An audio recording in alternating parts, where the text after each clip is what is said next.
My name is Ashley Patton and I'm an engineering geologist. What we've got here is a borehole, and we found that there are warmer waters in the groundwater here, and we're going to use this to heat the school that you see behind us. What we've done is install a test ground source heat pump, and this will take the warmer temperatures water out of the ground, put it through a heat exchanger, and that heat exchanger manages to heat the school in the same way that a conventional heating system would work, but it's more environmentally friendly. So I'm now lowering the temperature loggers into the borehole. This allows us to monitor if we're making any changes to the groundwater through running this pump. We've installed this borehole here as a result of the greater study that we've been doing in the city, looking at the groundwater temperatures across Cardiff. And this has shown us that this is a good site where we've got warmer water that might be suitable for ground source heating. We're working with the City of Cardiff Council and WDS Green Energy.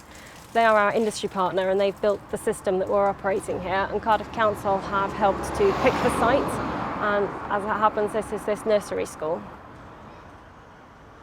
We're in the plant room now, and the water from the borehole comes in through this pipework and this filtration unit through a main heat exchanger and travels on down to the heat pumps. We have two 11 kilowatt heat pumps here that share the duty and heat up a buffer store which is situated in the corner. From the buffer store, when there's a demand from the school, it is pumped through these pumps into the school and the heat emitters there.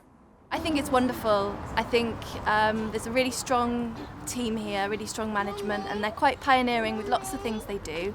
So to be a flagship and really promote this is wonderful. This graph, which does look like a mass of meaningless squiggles, is actually our borehole temperature profiles. So as you go down with depth, you see the change in temperatures.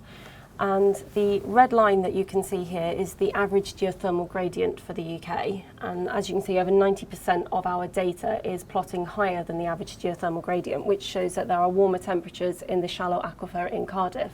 And what we've done with this data is take the average temperature for each borehole and then contour those averages and plotted it up on this, which is our heat map for the city, and it shows the distribution of groundwater temperatures across Cardiff. I think it can be upscaled quite greatly, and we could look at district heating. We could also look at if we can project the temperatures in other cities with similar aquifers to see if we've got the elevated groundwater temperatures there, and then you could apply it in those cities. I think there's a lot more that we could do with it. To begin with, we just had a series of dots on a map with temperatures, and now we're actually heating a school from that data. So it feels that this is not just a paper that we're writing, it actually is helping somebody, and this school is getting, genuine energy out of this, and these children are benefiting, the teachers are benefiting, and Cardiff Council are benefiting.